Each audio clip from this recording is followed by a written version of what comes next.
இந்த தக்காளியை பத்தி ஒரு இன்ட்ரெஸ்டிங்கான கிரைம் ஸ்டோரி சொல்லட்டுமா? உலகத்துல 7 நாடுகள்ல நம்ம ஊர்ல விளையிற தக்காளியோட டொமேட்டோ சாஸ் தான் எல்லாரும் விரும்பி சாப்பிடுறாங்க. அப்போ உலக மார்க்கெட்ல அதிக டிமாண்ட் நம்ம தக்காளி. ஆனா ஒரு சின்ன மர்மம், இந்த தக்காளியை பயிரிடுறவங்க இங்க கொஞ்சம் கொஞ்சம் மாசத்துக்கிட்டே இருக்காங்க. ஏன் தெரியுமா? இங்க விளையிற தக்காளியில 4ல் 1 பங்கு வேணும்னே அழுக விட்டு குப்பையில போடுறாங்க. இப்ப உதாரணத்துக்கு இவர்கிட்ட ஒரு 50 கிலோ, இவர்கிட்ட ஒரு 50 கிலோ இருக்குன்னு வச்சுக்கோங்களேன். டிமாண்ட் இருந்தாலும் இதுல நான் ஒருத்தர்கிட்ட மட்டும் தான் நான் தக்காளி வாங்குவேன்.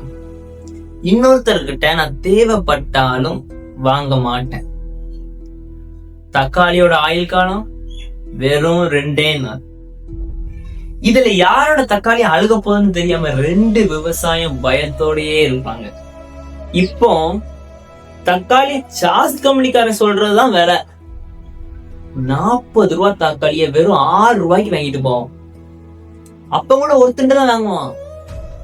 இன்னொருத்தனோட விளைச்சல் அழுகி குப்பைக்கு போகும்.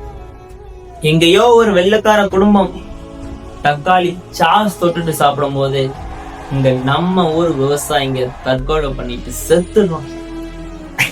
அதனால அடுத்த வாட்டி தக்காளியில இருந்து எரியும் போது இதுக்கு பின்னாடி இருக்கிற விவசாயத்தையும் கொஞ்சம் நினைச்சு பார்ப்போம்.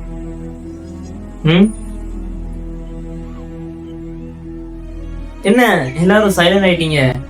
ஏதாவது கமெண்ட் பண்ணணும்னா பண்ணிட்டு போங்க. பாய்.